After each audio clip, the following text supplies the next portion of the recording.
మోహన్ గారు మాట్లాడుతూ లేదంటే 10 నెలల్లోనే ఈ రోజు 10 నెలల పరిపాలన తెలంగాణ గవర్నమెంట్ విజయలక్ష్మి గారు సంవత్సరం దాటిపోయింది కాంగ్రెస్ అధికారంలోకి వచ్చి. విజయలక్ష్మి గారు, మోహన్ గారు, విజయలక్ష్మి గారు ఒక మాట వినాలి. కేసీఆర్ దొంగ కాబట్టి అసెంబ్లీకి వస్తలేడు. కేసీఆర్ దొంగ అందుకే అసెంబ్లీకి వస్తలేడు. మోహన్ గారు please hold your words. Mohan గారు విజయలక్ష్మి గారు ఒక మాట వినండి. అసెంబ్లీకి రమ్మను, అసెంబ్లీకి రమ్మను, దమ్ముంటే అసెంబ్లీకి రమ్మని మాట్లాడు. అసెంబ్లీకి రమ్మను, అసెంబ్లీకి దొంగలే ముఖం తప్పించుకుంటారండి. అమ్మా అక్కగారు, అక్క దొంగలే ముఖం తప్పించుకుంటారు. దొంగ కాబట్టి ముఖం తప్పించుకొని అసెంబ్లీలో ఇంకొక ఫామ్ హౌస్ లో అనుకున్నాడు.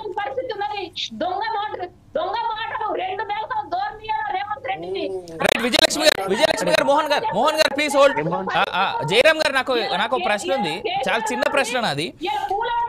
స్పీకర్ చైర్ కి ఎన్నికకు ముందు ఆయన కులం గోత్రం చూసారంటే అర్థం ఉంది. స్పీకర్ చైర్ లో కూర్చున్న తర్వాత ఆయన దళితుడు ఎలా అవుతాడు? కుర్చీలో కూర్చోక ముందు ఆయన దళితుడు, దళిత ప్రాతిపదికన ఆయన ఎన్నుకున్నారంటే అర్థం ఉంది. కానీ స్పీకర్ చైర్ లో కూర్చున్న తర్వాత ఇంకా ఆయన పైన ఆయన కులమో ఇంకోటో ఆపాదించడం ఎంతవరకు కరెక్ట్? ఇది కాంగ్రెస్ వైపు అయినా లేదా బీఆర్ఎస్ కైనా బీజేపీకైనా ఎవరికైనా సరే. విజయలక్ష్మి గారు ప్లీజ్ హోల్డ్ బ్యాక్. విజయలక్ష్మి గారు, I'll give you a chance. Vijayalakshmi గారు వినాలి. ఇప్పటికే బీఆర్ఎస్ పార్టీ నాయకులు గత 12 ఏళ్ల పాటు వినకనే ఇట్లా బీఆర్ఎస్ పార్టీ అలా అధికారాన్ని కోల్పోయింది. ఇప్పటికైనా వినడం నేర్చుకోండి బీఆర్ఎస్ పార్టీ నాయకులకు నేను చేసేటువంటి సజెషన్ ఇది.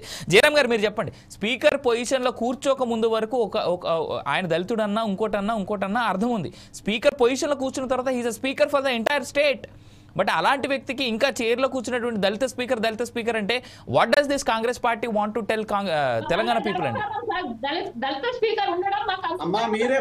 అమ్మా విజయలక్ష్మి గారు దయచేసి వినాలి మీరు. విజయలక్ష్మి గారు ప్లీజ్. జయరామ్ గారు ప్లీజ్. ఆమెను మనస్ఫూర్తిగా మాట్లాడివ్వండి, ఆమె తర్వాత మాట్లాడదాం. మనం ఇబ్బంది ఒక హాఫ్ అన్ అవర్ ఆమె టైం ఇచ్చిన తర్వాత మాట్లాడదాం.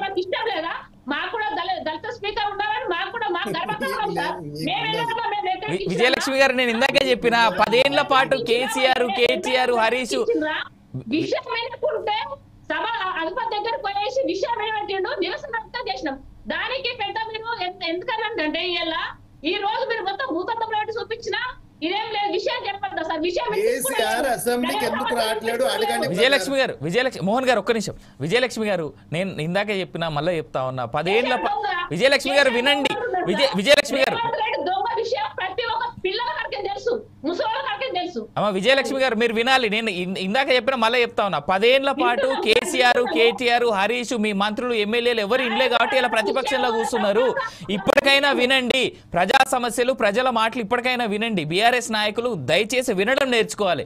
పాపం ఇవాళ అధికారంలో ఉన్నోళ్ళు ప్రతిపక్షంలో ఉన్నోళ్ళు ప్రతి పార్టీ నేతలు ఇంటర్ ఒక్క బీఆర్ఎస్ వాళ్ళు తప్ప ప్రతి డిబేట్ చేసే ప్రతి ఒక్కరికి ఉన్నటువంటి బాధ భయం ఏదైనా ఉందంటే బీఆర్ఎస్ వాళ్ళు వినకుండా మాట్లాడతారు. రైట్, జయరామ్ గారిని అడిగినటువంటి ప్రశ్నకు మీరు ప్లీజ్ కంటిన్యూ.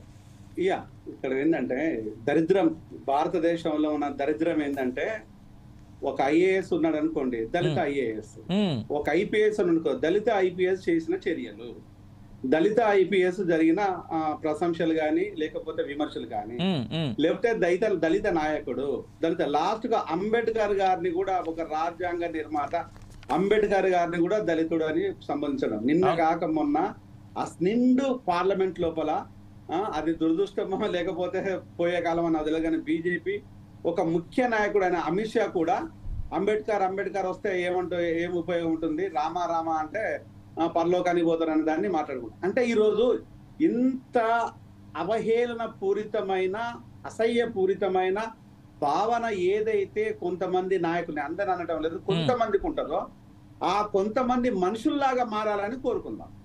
అంటే ఈరోజు పశువులలో ఈరోజు రెడ్డి ఇంట్లో గాని, వెలమ ఇంట్లో గాని, కమ్మ ఇంట్లో, బ్రాహ్మణ ఇంట్లో ఉన్న పశువులలో ఆ కులం లేదు, కుక్కలకు కులం లేదు, మొక్కలకు కులం లేదు, ఏ దేశంలో కులం లేదు. దరిద్రం ఏంటంటే ఇక్కడ కులం చేత నిర్మించబడ్డదే భారతదేశం.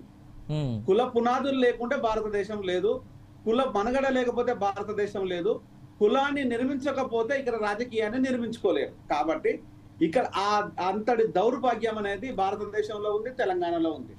ఇక్కడ జరుగుతున్న విషయం ఏంటంటే బలుపు అహంకారంతో కళ్ళు నెత్తినెక్కి ఎవరైనా వాడు ఏ కులమా కానీ ఎవడైనా కానీ కనుక ఎవడైనా కూడా అది మార్చుకుంటే బాగుంటుంది, మనుషుల్లాగా బిహేవ్ చేస్తే బాగుంటుంది. అరే మీ కులపోడు అంటుంటే మీ కులపోడే మీకు ట్రీట్మెంట్ ఇస్తున్నాడా? మీ కులపోడు వండించిన బిర్యానీ మీరు తింటున్నారా? మీ కులపోడు తయారు చేసిన పాలే మీరు తాగుతున్నారా? మీ కులపోడు సంబంధించిన మందులే మీరు వేసుకుంటున్నారా? మీ కులపోడు కట్టిన ఇల్లే మీరు కడుతున్నారా? లాస్ట్ కు మీ ముట్టి దొడ్డి కడగడానికి కూడా మీ కులపోడు వచ్చింది. అరవై నాకు అర్థం కాదు. అంటే ఈ రోజు ఇంతటి బలుపు ఎవరికైతే ఉంటుందో ఎవడైనా కానీ కనుక ఎవడైనా కానీ కనుక ఒక కులాన్ని ఇంకొక కులము నిశ్చెట్లమెంట్ల వ్యవస్థ లాగా చూస్తుంది. ఈవెన్ మాదిగ కులంలో మాల కులంలో కూడా వాళ్ళ కింది కులాలను కూడా అవహేళన చూసిన వ్యక్తులు కూడా ఉన్నారు. అగ్ర కులాలకి అక్కర్లేదు. ఈ అగ్ర కులాల గురించి చెప్పాల్సిన పనే లేదు. ఇక అహంకారం మామూలుగా ఉండదు. నెత్తికెక్కకుండా ఇంకా పైకెక్కి నశాలానికి ఎక్కి నా క్లౌడ్ 9 లో ఉండడానికి.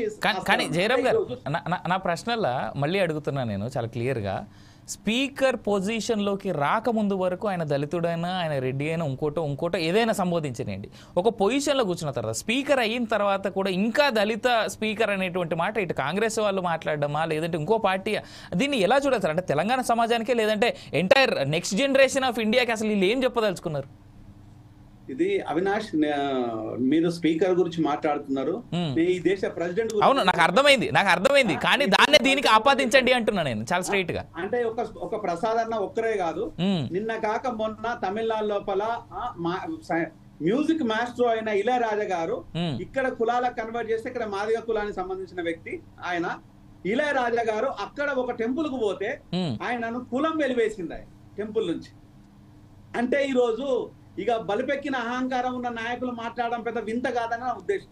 రైట్, సింపుల్ గా కంక్లూడ్ చేశారు. అయితే ఇక బలిపెక్కిన అహంకారం ఉన్నారు. ఈ దేశానికి అమిత్ షా గారు అనేది ఆయన మీద నాకు అపారమైన గౌరవం. ఎందుకంటే 7 లక్షల కిలోమీటర్లు దగ్గరగా అప్పటి నుంచి ఇప్పటి వరకు ఆయన రాజకీయ జీవితం 7 లక్షల కిలోమీటర్లు బై రోడ్డు ప్రయాణం చేసిన వ్యక్తి ఆయన. ఎగ్జాక్ట్లీ, ఇది భారతదేశంలో టాపెస్ట్ రికార్డ్ అయినది. బై రోడ్డు ప్రయాణం చేసిన వ్యక్తి ఎవరు లేరు. ఆయన మీద నాకు కొన్ని ఆయన లోపల పాజిటివ్ నెగిటివ్స్ నాకు పక్కన పెడదాం. పాజిటివ్స్ చూసే వ్యక్తిని నేను. ఆ పాజిటివ్ చూసి ఆయన గౌరవాన్ని ఇచ్చే వ్యక్తి. నిన్న దిగజారి మాట్లాడడం అంబేద్కర్ గారి గురించి, దాన్ని అసహించుకుంటాం కదా. ఎంత మన అభిమానించే నాయకుడైనా అసహించుకుంటాం కదా. ఈ అసహ్యం అనేది అది కరెక్ట్ కాదు. అంటే ఈ రోజు సనాతన సంప్రదాయము దేవుని మొక్కమని చెప్పింది, అందరినీ కలిసి ఉండమని చెప్పింది. కానీ ఒక వ్యక్తిని పూర్తిగా వెలివేసి నెట్టేయమని చెప్పలేదు కదా. ఒకవేళ నెట్టేస్తే ఆ సనాతన సాంప్రదాయాన్ని మనం ఎలా గౌరవిద్దాము, ఎలా రిసీవ్ చేసుకుందాము, ఎలా ఉందాము? అంటే ఈ రోజు ముస్లింలలో క్రిస్టియన్లలో పోతున్న దళితులు ఎందుకు కారణంగా పోతున్నారు అనుకోవాలా? అంటే ఇక్కడ రెండు కాంట్రడిక్టరీ జయరామ్ గారు, అది చాలా పెద్ద సబ్జెక్ట్ అయింది నాకు తెలిసి. అయితే మేబీ సనాతన సాంప్రదాయాలకు సంబంధించి నాకు తెలిసి అమిత్ షా ఉద్దేశం ఏదైనా అయి ఉండొచ్చు కాక, కానీ దాన్ని సనాతన సాంప్రదాయానికి రుద్దడం అనేటువంటిది కరెక్ట్ కాదేమో. I'm sorry, I'm contradicting you. అక్కడ సనాతన సాంప్రదాయం, రాముడు సనాతన సాంప్రదాయం. ఆయన మొక్కుతూ పోతున్నా అంటే అంబేద్కర్ గారు అన్నం పెడుతున్నారు కదా ఇక్కడ. ఆయన అదే కాన్స్టిట్యూషన్ తోని కదా పార్లమెంట్ లో కూర్చుంది. రైట్, రాముడు తీసుకొచ్చి కూర్చోబెట్టలేదు కదా. రైట్ కదా మనం మాట్లాడాల్సింది. బీజేపీ పట్ల నాకు అపారమైన గౌరవం ఉంది, కేసీఆర్ పట్ల అపారమైన గౌరవం ఉంది, ఇందిరాగాంధీ గారి పట్ల అపారమైన గౌరవం. కానీ తప్పులను కూడా మనం మనం కాకపోతే ఇంకెవరు సార్ వాళ్ళని చేసేది ఎండగట్టేది. ఈ మాట్లాడే విషయం లోపల ఒక పొలిటికల్ అనలిస్ట్ గా నేను ఏ పార్టీకి వ్యక్తి సంబంధించిన వ్యక్తిని కాదు. ఇక్కడ సమస్యను పరిష్కరించే దారిని ఎట్లా పరిష్కరించాలి. ఈ రోజు ప్రసాదన గురించి మాట్లాడుతున్నాడు హరీష్ రావు అంటే అంతకంటే దిక్కుమాల విషయం ఏముంది? హరీష్ రావు మాట్లాడలేను. అంతకంటే దుర్మార్గమైన విషయం ఏముంది? అంతకంటే నీచమైన విషయం ఏముంది? నేను చాలా పొలైట్ గా చెప్తున్నాను. ఇంతకుముందు మిత్రుడు మోహన్ డిఫరెంట్ గా ఆవేశపూర్తిగా చెప్తారు. ఎందుకంటే వాళ్ళ పార్టీ కాదు, వాళ్ళ నాయకుడు కాదు, వాళ్ళ పార్టీ నాయకుడిని ఒక స్పీకర్ ని అగౌరవంగా మాట్లాడితే ఎవరు ఒప్పుకోరు. ఇంతకుముందు విజయలక్ష్మి అమ్మ కూడా చాలా గౌరవంగానే మాట్లాడారు. వాళ్ళ లీడర్ ను తెలిసి కూడా ప్రొటెక్ట్ చేసుకుంటున్నారు. కానీ అమ్మ ఒక మిమ్మల్ని విషయంలోనే మీరు మాట్లాడితే మరియమ్మ చావుకు కారణమైంది బీఆర్ఎస్ అమ్మ. అప్పుడు కూడా నేను మొత్తుకున్నాను. ఆ మరియమ్మని ఎందుకు చంపిలరా నాకు చెప్పండి రా అంటే ఎవడూ చెప్పలేదు, ఇప్పటి వరకు తెలియలేదు. ఈ గవర్నమెంట్ కూడా బయట పెట్టట్లేదు. అంటే ఈ రోజు ఒక ఆడబిడ్డ మీద దిశ ఎన్కౌంటర్ కాంచి మొదలుకుంటే అనేక ఎన్కౌంటర్లు కావచ్చు, లేకపోతే అనేక ప్రాబ్లమ్స్ కావచ్చు. ఏ ఆడబిడ్డ మీద అన్యాయం జరిగినా తప్పే, ఎవరిని అన్యాయంగా చచ్చిపోయినా తప్పే, ఎవరిని అవమానించినా తప్పే. గౌరవించుకోవడం అనేది సాంప్రదాయంగా సభా సాంప్రదాయం. గౌరవించుకోవడం, గౌరవాన్ని తీసుకోవడం అనేది సభా సాంప్రదాయం. మాట్లాడడం లోపల అమ్మ అని మాట్లాడడం బాగుంటుంది, నీ అమ్మాని మాట్లాడితే చొప్పించుకొని కొట్టే విధంగా ఉంటుంది. రైట్, థ్యాంక్ యూ జయరామ్ గారు. I will come back to again. Srinivas గారు,